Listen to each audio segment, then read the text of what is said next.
Ang susunod na programa ay rated PG. Patnubay at gabay ng magulang ay kailangan sa mga batang manonood.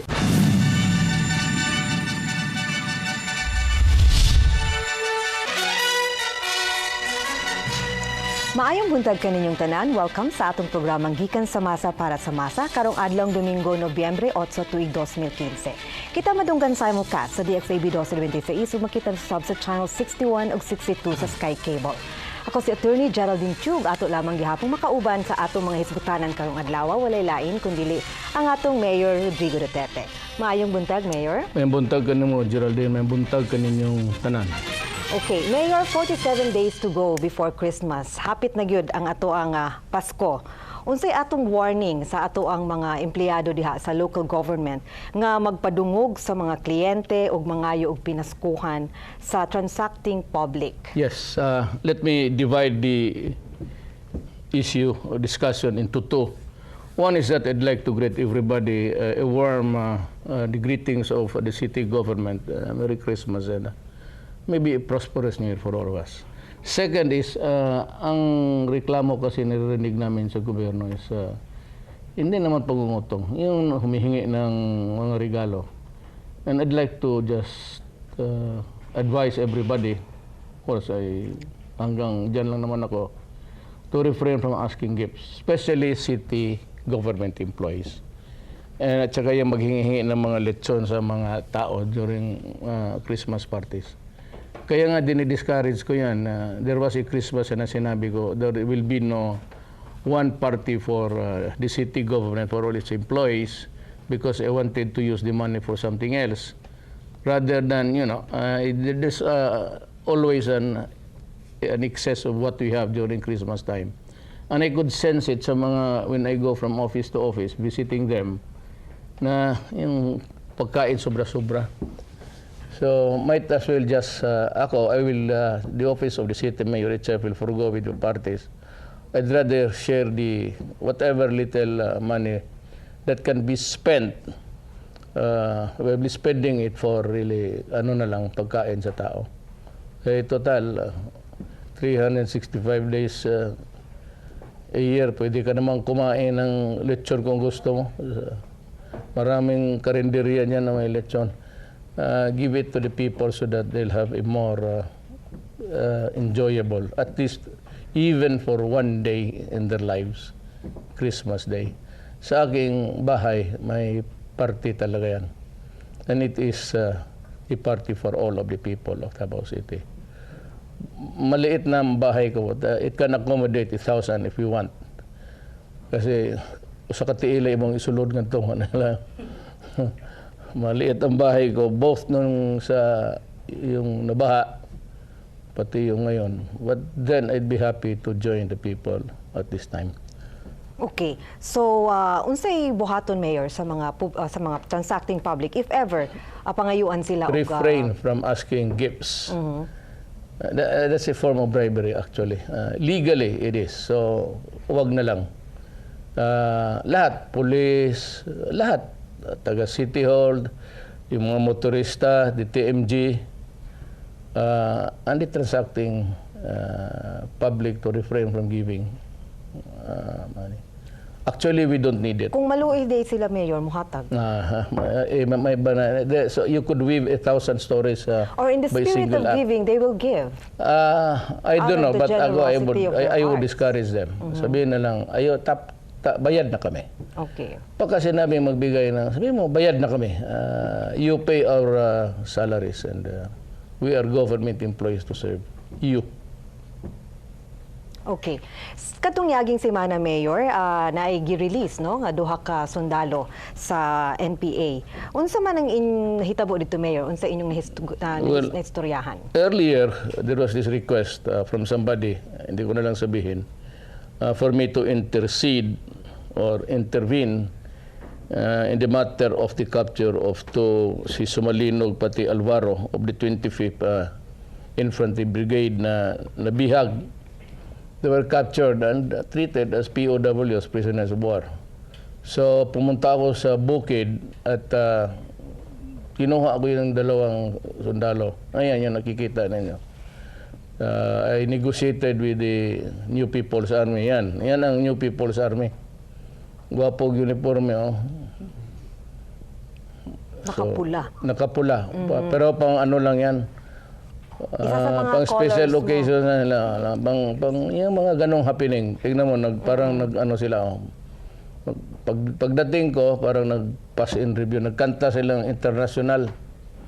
Internationale. That's the song of the leftist. Yan yung flag nila. Walang star. Martilyo pati ano. So I talked to them and I got a favorable response from the New People's Army. Salamat sa inyo for the accommodation. At dinala ko. I brought along with me another extra helicopter, a Barud 1, para masakay ko kasi dalawa eh. So maayo po ang ilang kahimtang, maayo ang ilahang paglawas when they were I'd like, this is not really a brief for the NPAs, New People's Army, but wala akong nakitang inabuso nila na bihag. Because they said that they follow the Geneva Convention, and to my mind, they have always been religiously complying with that. Wala akong nakitang bugbog na na sundalo. So in fairness to the NPAs, you just continue. If you cannot stop the war and you continue to capture soldiers, at least I am happy that you have treated them in accordance with the rules of Geneva Convention in the matter of the treatment of prisoners of war. So Mayor, sa imuhang pag-adto didto ni ano ka ni syagit ka og mabuhay NPA. Mabuhay. Langan, bakit din nila ibigay sa akin? Cutting na lang yun, pang-cutting. Mabuhay ang NPA! Mabuhay! Mabuhay si Duterte! So, believe sila. oo, imuha gyud silang gikuan, gidayeg sa imuhang NPA pagsulti man yung babae mabuhay doon. NPA. The woman there is an NPA political officer yun. You do not deal with the New People's Army. Pareha sa atin, iba yan. You deal with the mayor. Sa kanila, yung army nila, New People's Army, pang patayan lang yun, pang away. But you deal with the political officers.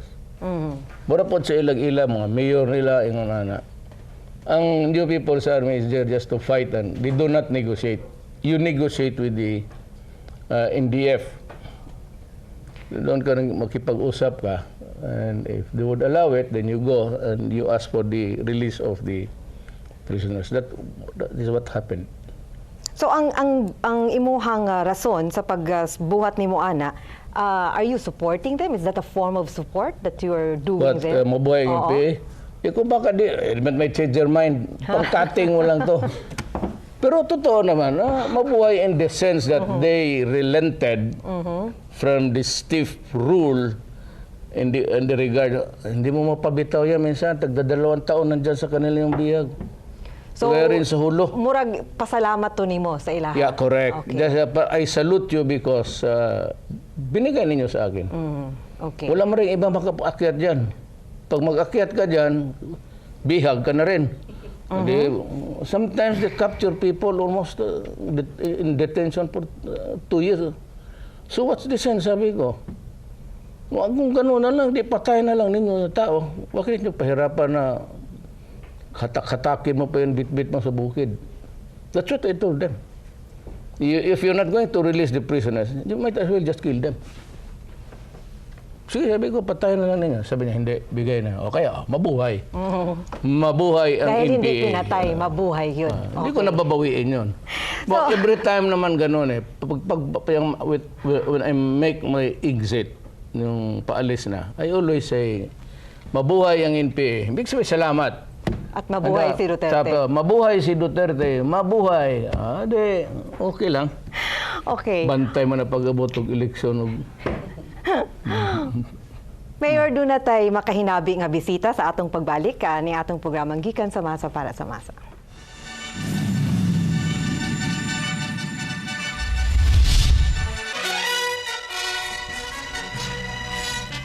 Balik ta sa atong programang Gikan sa Masa para sa Masa o kining tungura atong makauban ug makahinabi ang former chairman of the MMDA walay laing kundi si Attorney Francis Tolentino. Maayong buntag. Sir? Good evening. Welcome. Morning. May buntag. Morning, Welcome Pog. to the show. Morning. Mga kaigsuonan ko, give me a little of your attention. Anin naiusa ka tao nga nga gusto na akong makita sa Senado. I have known Mayor Tolentino, Mayor pa siya sa Tagaytay ni Anto. Nagmumotor, we share the same passion. Motorcycling. Matagal ko nang kilala si Francis. And is as one of the most decent public officials sa ating bayan. Walang talo-talo ito sa Tagaytay. At naging MMDA chairman. Well, of course, yung traffic, which nobody can really solve because it is not solvable at this time unless we have the money. We will need about 100 billion to do it, which we have none. And anybody, baski sino mag-upo doon, hindi talaga kaya yan. But in the matter itong sa kanya, he resigned because of the trocos na may issue doon na sabi nila bastos. Which to me is what we do every election time. Kanang mag sa, just to entertain people. They do it with their hips, with their, simulating whatever. But that is just to entertain. The problem is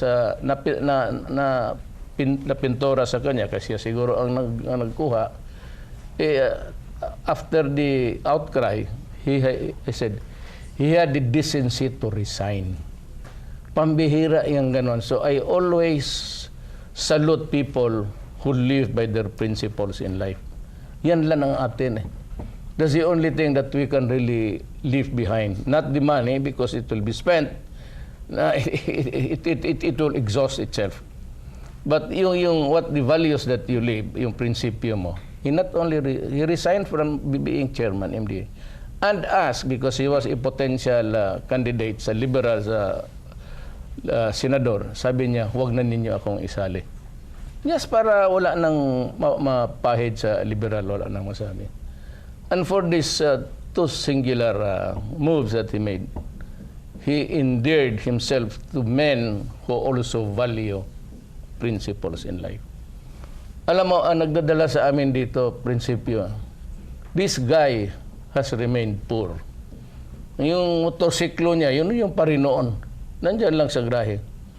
And he has not really, ng iba na nagkaroon ng pera. He lives as a very simple life. I do not have to compare him with anybody, but he is an entity by himself. I would ask you, because I will be supporting him, whether as, a ticket namin, whether it's a ballot thing or a sample ballot or a simulation or whatever, para hindi kayo mawala. Butuhan ninyo ito si Francis. Mas butuhan ninyo yung mga tao. Remember, maghanap kayo ng mga tao na may prinsipyo sa buhay. Importante masyado yan. Para kayong hindi kayo mawala sa landas. Karami ninyong pinili ng mga tao, tingnan mo nangyari sa ating bayan. It's because you go for opportunists, yung kung sinong sikat sa rating. Sus Mariusep, you better wake up, guys. Pagmata mo ba? Dili madali nag-istorya-istorya ng mga artista. Pangita mo mga tao nga edukado, tanawa ang credentials ani, Master of Laws, tanana. Ang akong na-master nga rin, siya, na-master niya ang among trabaho, ang balaod. So, I'm asking you, not because he's here, not because he's with me. I've always admired this guy. Ako, I go for men, I said, with prinsipyo sa buhay. Mga kaigsunan ko, palailan ako sa inyo, si Attorney, MMDA Chairman before, Francis Tolentino, former mayor po sa Tagaytay. 3 straight terms. Mayor, you can have the floor. Salamat. Say something. So, if you're running, tell us what would be your yung sinusulong ko po, yung Beyond Disaster Preparedness, kanina lang po, before coming here, nagkaroon po tayo ng lindol sa Sarangani 5.2. Nagkaroon din po ngayon ng lindol sa Agusan del Sur. So yung preparedness po natin dapat sa mas mataas na antas, mas mataas na level. At beyond that, sabi ko po, tama na muna tayo dun sa RR, risk reduction. Yung RR gawin nating recovery and reconstruction. Today we commemorate the Yolanda tragedy. Ongoing pa yung reconstruction. Napakatagal, 2 years na. Dahil hindi tayo nakafocus dun sa reconstruction, yung moving forward na ma-restore yung normalcy. Sa atin, iba't ibang ahensya yung kikilos. Dapat po isa lang Dapat magkaroon tayo ng Philippine Disaster Reconstruction Agency, kagaya sa Japan. Na yun lang ang nakatutok, madagdag ko po, Mayor. 3rd week after Yolanda, uwi ako sa Manila. Pagdating sa Villamor, papirma yung DPWH, permit reblocking sa EDSA. Millions. Maganda naman yung EDSA kung kaya yun. Sisimentohin uli, aspaltohin para open sa Monday. Sabi ko, bakit tayo magre-reblocking ngayon sa EDSA? Sira-sira yung kalsada sa Leyte, Eastern Samar, mga tulay. So, unahin muna natin yung priority. So, with the Philippine Disaster Reconstruction Agency, we can prioritize, we can rechannel funds from the GAA to calamity devastated areas. And a lot of other things sa local government code. Dapat merong additional era for calamity-stricken areas. And siguro magugustuhan to ni Mayor, I look forward to a Philippine Police Youth Reserve Corps. Nawala na yung ROTC natin So, nawala yung ROTC. Wala tayong pool. So, gawin natin sa bawat LGU, merong, instead of ROTC, Philippine Police Youth Reserve Corps na tutulong sa traffic. Dito sa Davao, tutulong sa disasters. So, yung mga kabataan natin, hindi lang nakatutok sa hindi nakakadagdag sa discipline and patriotism. And I look forward to several amendments sa local government code. Yung IRA, dapat automatic yan. Merong performance-based mechanism. Yung mas magaling na LGU, lakihan natin yung IRA. Hindi yung hindi centralized. Parang ATM sa sweldo. Yung mga sumusweldo ngayon, ATM. Diretso na yung sweldo ngayon. Ang hirap tanggapin ng IRA Matagal ma-release yan. Sa education, I think it's about time na yung magagaling nating estudyante bigyan ng scholarship ng national government, especially those involved in sciences and allied fields, na mag-doctorate sa abroad. Stanford, yung magagaling sa engineering, yung mga scientists natin. Para pagbalik dito, madagdagan yung scientific field natin, hindi yung kokopya lang tayo sa ibang bansa. ASEAN community na tayo ngayon Mahirap maiwanan lang tayo. So, a lot of pero ang focus namin, kagaya ni Mayor, LGU. Tulungan natin yung LGU. Without LGUs, hindi magiging maganda yung takbo ng national government. The key, the engines of growth are the LGUs. Empower the LGUs, you empower the national government. So, resources, structure, everything has to be focused on LGUs. Hindi yung Metro Manila. Yung Metro Manila, nandun na yun nabanggit ni Mayor, ng MMDA. I was given the most difficult job in the cabinet. Nung umupo kami, 14 million ang population. Nung umalis ako, 16.5 million population na. 17 mayors na 17 republics. Sabi ko, ito na yung pinakamahirap na pwedeng ibigay sa isang tao na baka hindi kayang gawin. Mga suplado yung mayor. Hindi mo basta-basta yan. So if you can talk to them sensibly, that's how patient he is. Mayor, superstar ang mga mayor wala yan. Basta susunod-sunod.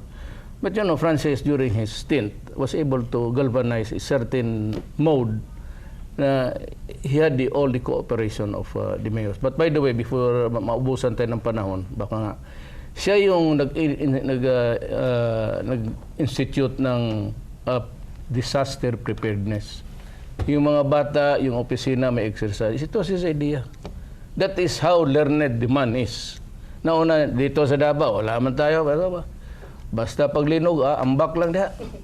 Doon, tinugtundluan, ilawom sa lamisa, but there are tall buildings there. Dito naman, few exceptions. But siya lang ang may,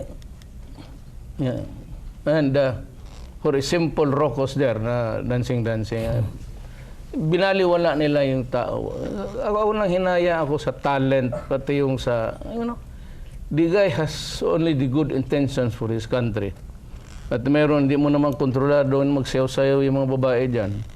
Hindi naman obscene. I do not think it was really, there was a prurient thing there. Ganun, yung mga bagong, they wriggle their hips. And so, and they were kneeling down.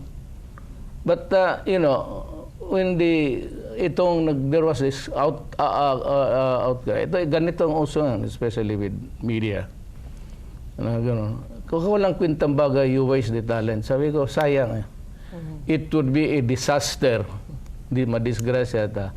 Di po yung madisgrasya nga. Madisgrasya sa, madidakong disgrasya sa politika. Ug mawala nin tawhana sa atong gobyerno.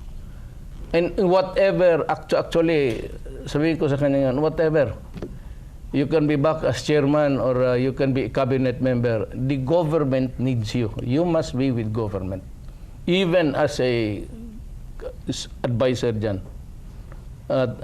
Tolentino, dapat you stay in. Whatever position.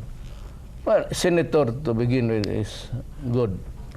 Baka ikaw pa yung nag-guest namin maging presidente balang araw. Mukhang masyadong yung mga atake-atake. Sir, you mentioned kanina about yung priority nyo, I mean, what you intend to do when you become senator.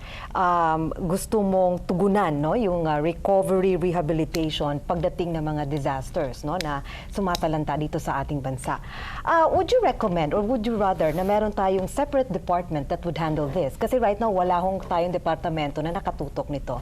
And it has been the observation na kailangan na natin ngayon dahil nga now and then we often have these disasters, no, na sumasalanta sa ating bansa. Tama po, yung nabanggit ko kayo ng Philippine Disaster Reconstruction Agency. Yung latest issue sa Manila last week, 980 million OCD funds unutilized. Unutilized kasi yung funds is for response. So yung iba yung recovery is matayo na yung mga poste ng kuryente, umandar na yung water district, umandar na yung palengke, magawa na yung school. Back to normal lang, mabigyan ng seedlings yung magsasaka. Wala tayo noon.